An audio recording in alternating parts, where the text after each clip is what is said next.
Woo! Thanks for your patience. You almost saw me have a flat out panic attack on camera here.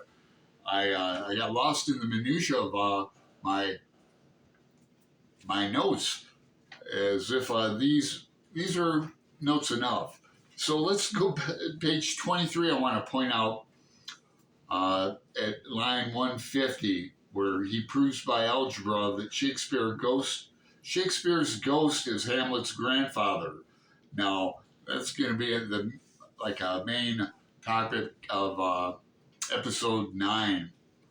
And if you want to check out episode or 9, lines 174 through 180, um,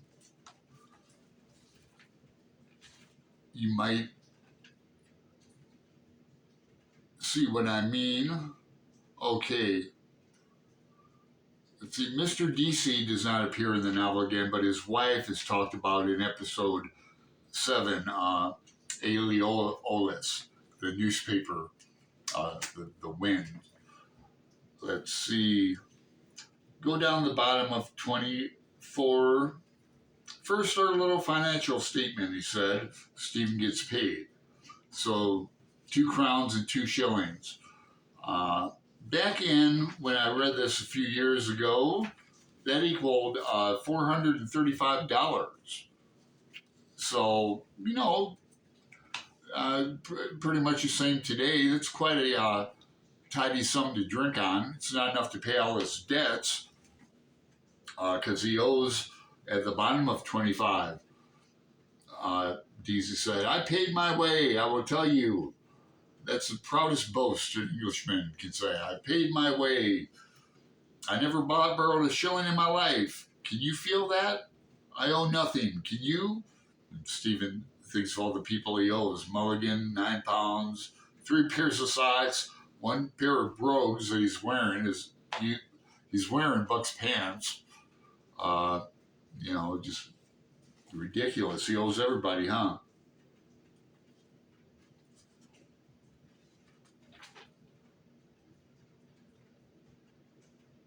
So, yeah, Stephen is basically homeless. He he's got nothing at home. His home life is quite pitiful. Him and his sisters. Maybe we'll see. We run into his father, Simon Douglas, pretty soon. Yeah, Mr. Deasy gets everything wrong. Act of Union, 1800s, dissolved the Irish Parliament to to England. William of Orange, 1690, and he also talks about O'Connell, Daniel O'Connell, like O'Connell Street Bridge is a main bridge from South Dublin and North Dublin over the River Liffey. Okay, full stop page or up on page 27. Full stop reminds me of the Plunket, the big round dot at the end of Ithaca. Doesn't appear in the Gabler edition. We'll come to it. It appears in this one. I take that back. It does appear here, but it's a typo, and it's up here. You'll see it. You'll get used to my digressions too. I'm hoping to tempt you with reading Ulysses with us. We have a Discord group, and link below to find that. Link below to my playlist on this Ulysses, hashtag Ulysses 2024. Back to the book. So we're here on page 27, the foot and mouth disease. Stephen reads his letter real fast. We're at line 324. He's reading Deasy's letter real fast. Deasy wants it printed in red, so he wants Stephen to take it to his writing friends and his, he wants to get it published at the paper. And Stephen agrees to do it, although he doesn't respect Deasy. Ignorance is bliss, eh? Um, Bloom will get ridiculed for being Jewish in episode 8 by the Citizen. Episode 8, Lestergonians. Bloom is Jewish. His father, uh, his real name is Virag, Virag, surname. And that means flower in Hungarian, hence Bloom.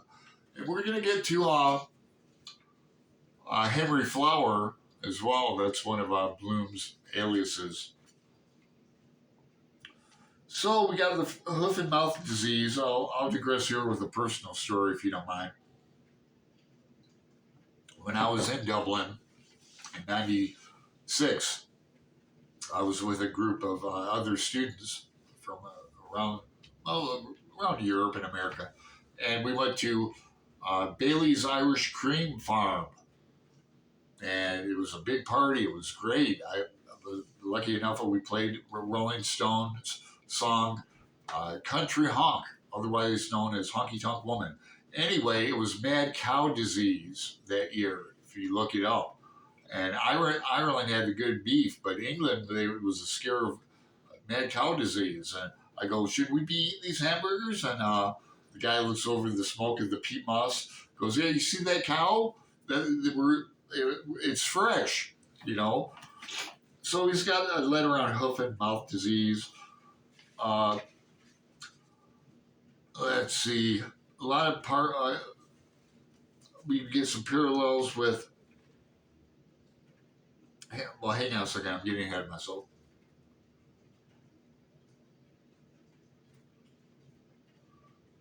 Let's see.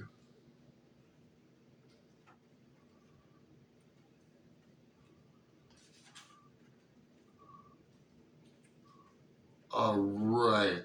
Ireland had Jews since the 11th century, and Deasy is saying like Ireland never let the Jews in. He's making a little joke there, you know. And notice that Jews online. Let's see, 438. You know, in honor of being the only country which never persecuted the Jews. And here, Jews is in lowercase instead of uppercase, because she never let them in. Wrong. Let's see, there were 4,000 Jews in Ireland, census of 1901. Let's see, cross-reference Haynes, go back to Telemachus, lines 667 through 669. Let's see, can we call this chapter a day? Oh, almost. I'd be remiss if I wouldn't mention Yeats and the Celtic Twilight. It's a really good book with myths, mythology, and fairy stories. And Yeats wanted to go back to that. That's mentioned in this episode too. Wanted to go back. Joyce did not. We have a mention of God. And Stephen says, you hear those shouts outside the window, the boys shouting? That's God. Stephen is an atheist. What do you think that means? In the comments, tell me, what does that mean to you? I'll tell you what it means to me, that Stephen is in the moment. He's really in the moment, although I think he tends to believe in reincarnation. But we're going to get to reincarnation and metapsychosis and metempsychosis and some other philosophical terms in upcoming episodes. So, like, subscribe, me, comment below. I'll reply to you, and Aaron Go Brown. Slan Elite